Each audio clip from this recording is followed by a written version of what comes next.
having KILIAN Kleinschmidt today. He is from Tunisia, but he's not Tunisian. Don't be surprised. Absolutely. He's a person who is solving the world problems. He is the one who is helping the nations, the countries.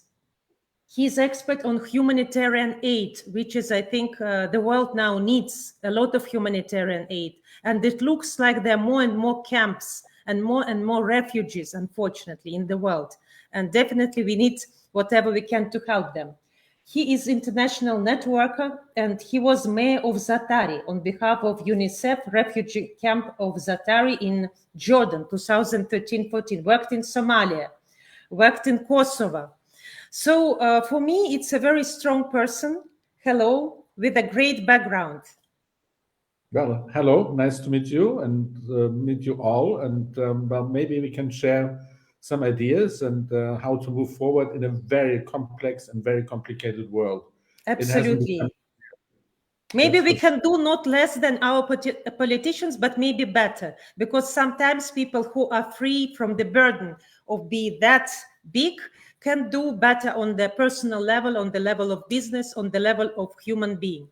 Dear KILIAN, I know that you're expert now and you're helping a lot of companies in team building, in leadership. But before we will go to this question, this background of person who is doing a lot of humanitarian help, from your point of view, there really now, unfortunately, more and more people need help. They need more humanitarian help because there are a lot of things going on in the world. As the people who are not working in United Nations, who are not connected in UNICEF, people who are having small businesses, can they somehow help refugees in different countries? Or it's, as Arabics say, mushuglak, it's not your business. It's not, mushuglak, it's not your business. Well, I mean, I think, first of all, we need to remember that all of us, really, without exception, we are a result of migration. Unfortunately, of forced migration. That's our ancestors who were displaced, chased away. There were droughts, floods, whatever. It has always existed in human history. People on the move, and they moved somewhere else. So we exist, you and I, we exist because we are migrants, we are refugees. Our cities have grown exponentially because people fled poverty, fled to new opportunities. Our countries have changed to pattern over the years and centuries and millenniums because of people on the move. So this is nothing new.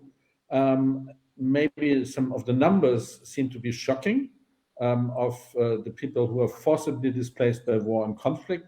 But let's not forget all those who are on the move because they're looking for better opportunities, moving away from poverty, from extreme situations where they cannot face anymore. And that's a lot linked to climate change, but it's also linked to, in fact, better access to information. So people have been and will be on the move, and we have to manage this. And that's what in today's world is the most important.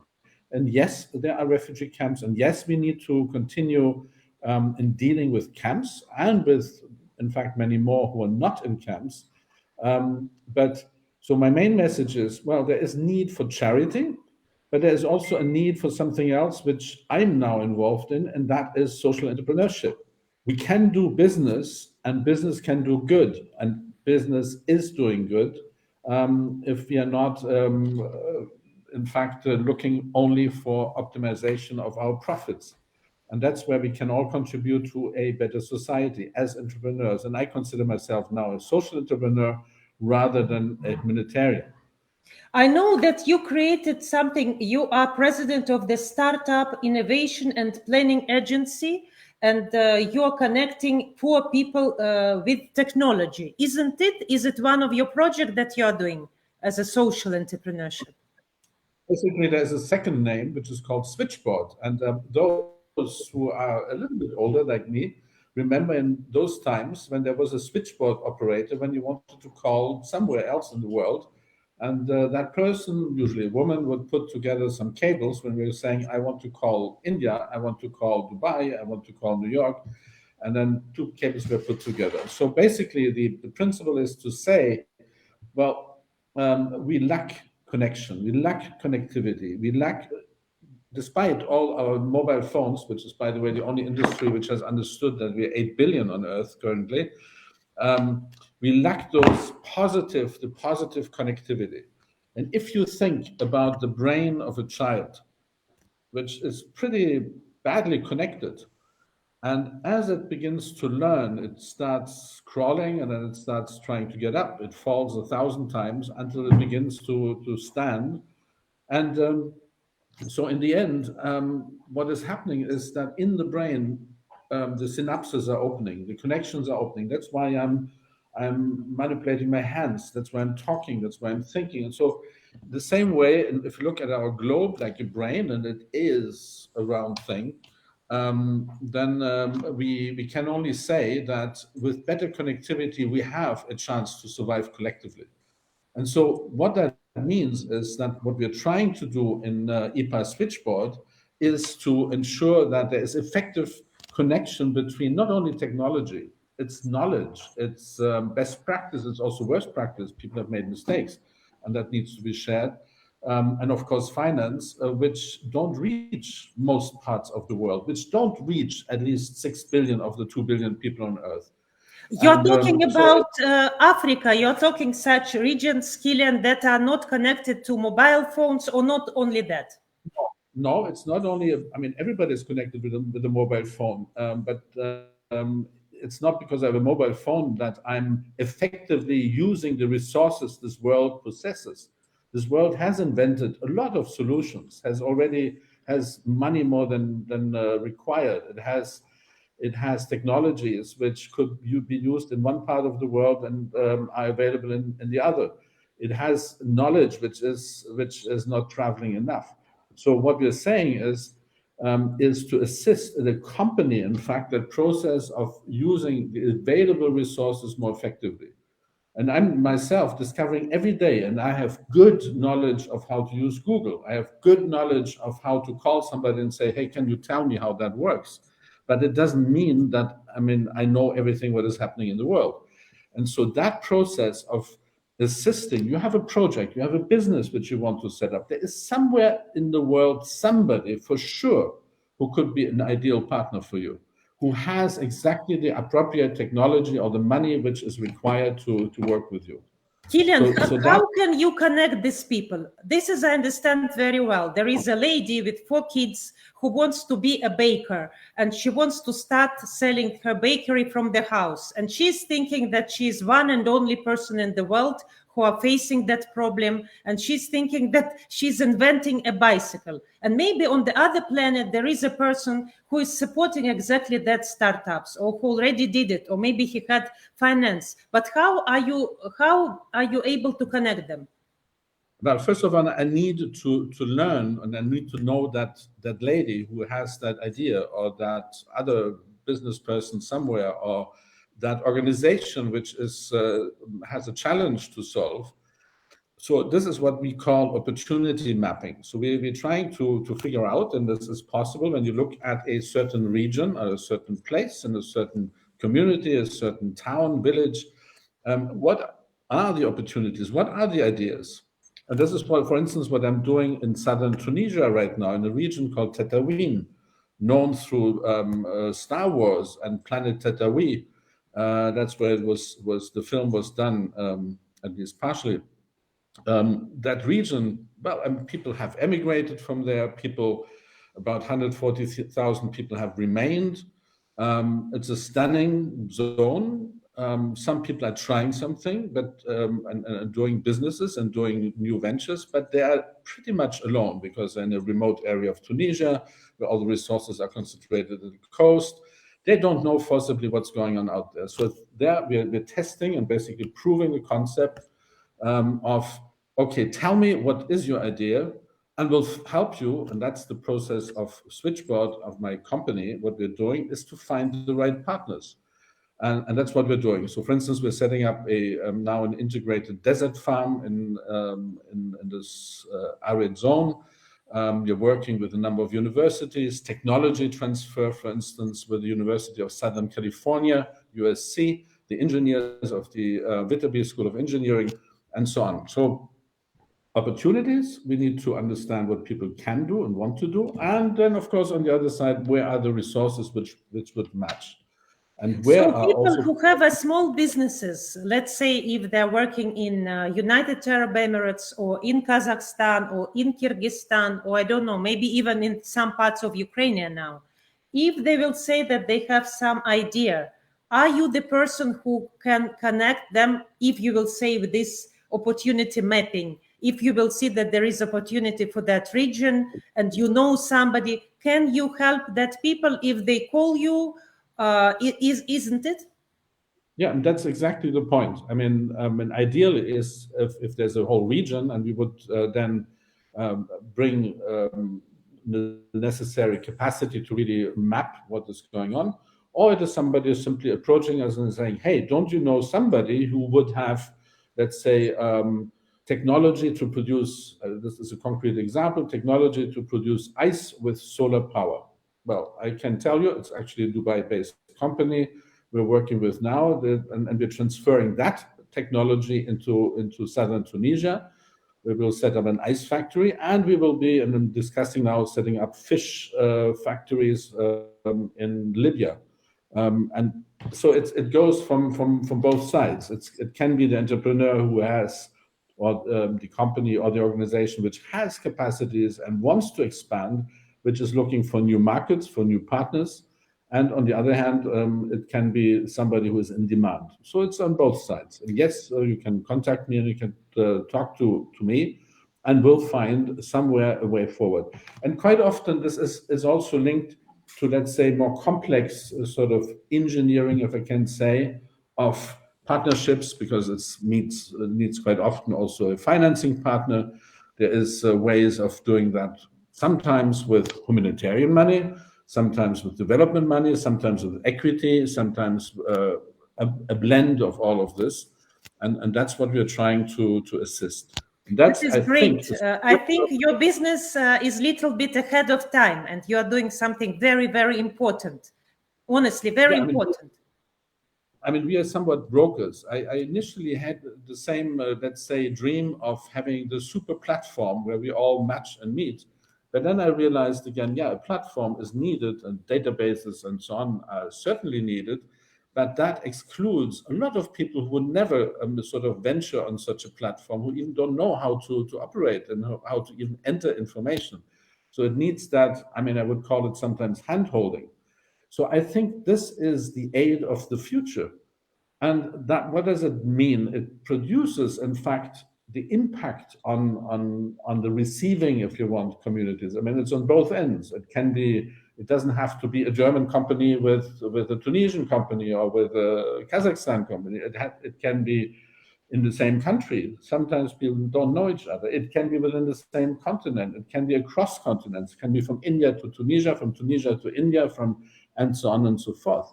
So there is not that sort of north-south, I would say, colonial, humanitarian, we give you something, then the money is spent, then it's gone, then we ask for new money and so on, which is anyway not sufficient to fix all the issues we have on our globe. Absolutely. Tell me, please, Kilian, you worked a lot with refugees. If you want to help a refugee, because I'm sure these refugees, they don't want to stay in their camp for all their lives. They are the people who had the house, who had brain, but something happened. And what is the way to help them to go out of that? Can businesses can do something for them? Well, I give you a very good example. I mean, again, let's not forget, very few refugees, in fact, out of the 100 million displaced persons and refugees by war and conflict, are in camps. Most people are in communities. They are living in cities and villages and so on, and anybody who is impacted by that. And again, that's how history always worked. So what this is about is inclusion. It's social and economic inclusion. It's to, of course, also get away with, I would say, the more modern myth of return. I mean, we always say, oh, all these people, they dream about going back. I mean, yeah, maybe there is an emotional connection to your past, but the moment you are getting displaced, you're moving into a new society, into a new country, a new city, you already are transformed. So also accept that people change and they may never go back. Many of us, that's again where I'm saying we all are refugees and our ancestors were, haven't gone back. Quite often, or most of the time, there is this myth of, oh, they will go back. So we are working on temporary solutions.